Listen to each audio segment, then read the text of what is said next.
This happens to be my setup for Starlink.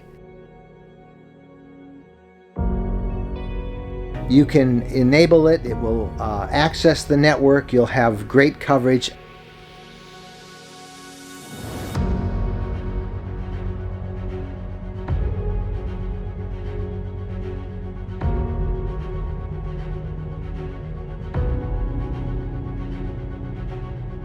As you travel North America, you're going to see a lot more installations like this at campgrounds. This happens to be my setup for Starlink, the high-speed satellite-based internet system that is now up and running and very available for RVers. Now I'm going to show you just how I installed Starlink for, this happens to be our fifth wheel. I'll have a similar system because I can take it with me in my motorhome as well, and I'll show you how I did that in just a couple of minutes. But there's been some big changes in Starlink that are of particular interest to RVers, and that is the fact that just recently Starlink enabled something called Portability. Portability means that for $25 more a month above your $110 subscription, you can now travel with Starlink. And as you go from campground to campground, boondocking spot to boondocking spot, you can enable it. It will access the network. You'll have great coverage. I'm doing it right now in Michigan, for example, even though my technical home area for Starlink is down in Florida. I pay that 25 bucks gladly because now wherever I travel, I can set up my Starlink system and have access. And that's really handy when you're boondocking. No less than Elon Musk himself, the owner of SpaceX, which is the company that's putting Starlink together, he's tweeted already how what a great feature this is for RVers and why it's so popular. And I can attest to it. It really is a great feature. But it's not for everyone. We'll get to that in a minute, but you want to see my system. So here's how I put Starlink in our RV.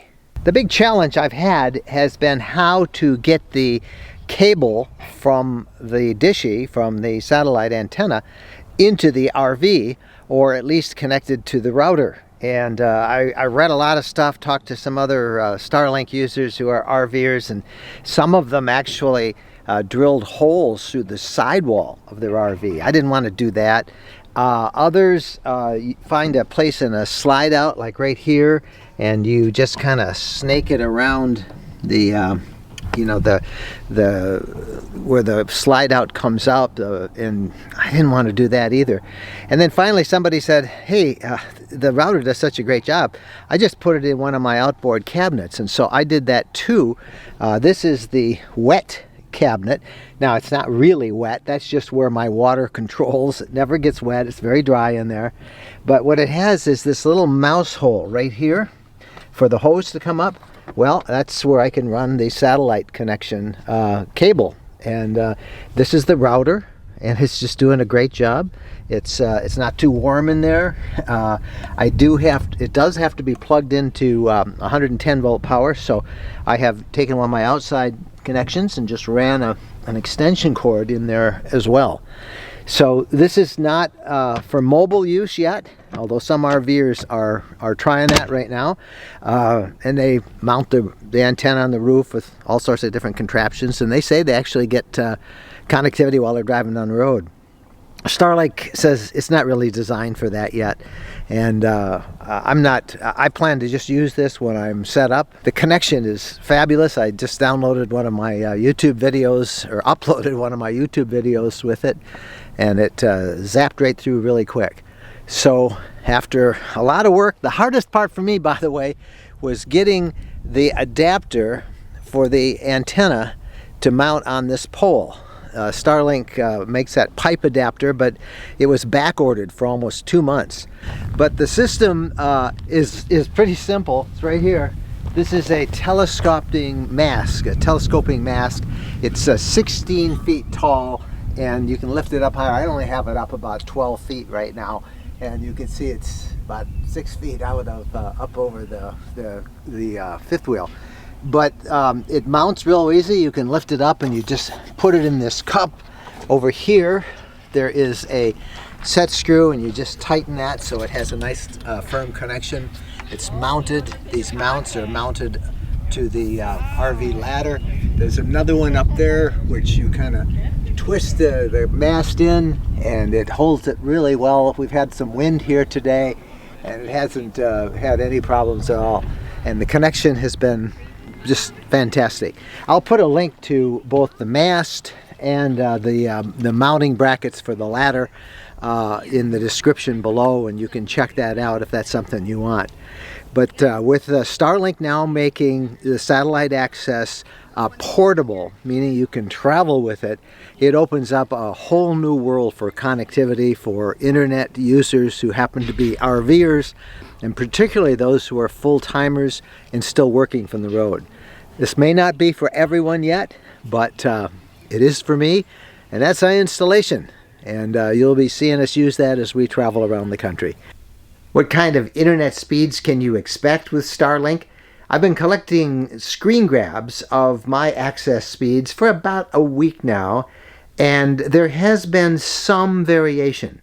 That is because Starlink prioritizes local traffic. In other words, from users who are accessing the network through their registered home address, instead of those like us who are accessing it through that portability feature.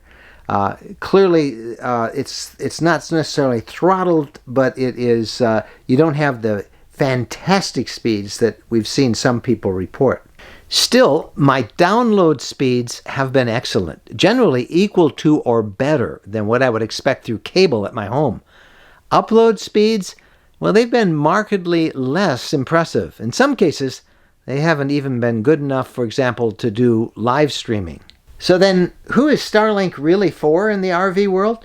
Well, if you are a remote worker, full-time, and you do a lot of boondocking, I'd say having Starlink is a no-brainer. Now, that said, I also have to note that Starlink, to have optimal results, really needs a clear view of the sky from horizon to horizon. Trees will markedly interfere with your speeds and your connectivity.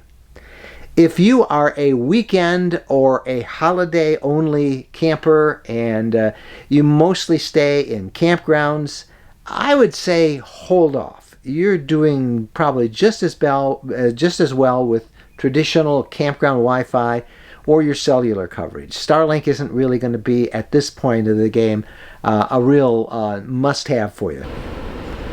I need to repeat the fact that this is portable, it's not mobile. In other words, it is not designed at this point to be used while you're in motion. And again, Starlink frowns on that. They say they may actually remove the accounts of those people who try it. And you can bet there are some people trying it, and they found some ways around it. But for now, we will take this apart and put it away in a storage tub that we have, and then we'll set it up when we go to new sites. I'm pretty excited by it. I think that the possibilities are really amazing. They're launching about 50, 60 new satellites every month. This constellation is getting bigger and better all the time. And it truly is a really revolutionary way for RVers to have that connectivity that we've all dreamed about. Hey, I'm Mike Wendland. If you want us to do more stories about Starlink, give this a thumbs up. Tell us, keep it coming. If you're enjoying the channel, I'd sure appreciate that you'd subscribe, tell other people about it, and give us a nice thumbs up. Don't forget to click the bell icon when you subscribe, and then you'll be notified when we have new videos online. We'll see you down the road. As Jennifer says, happy trails.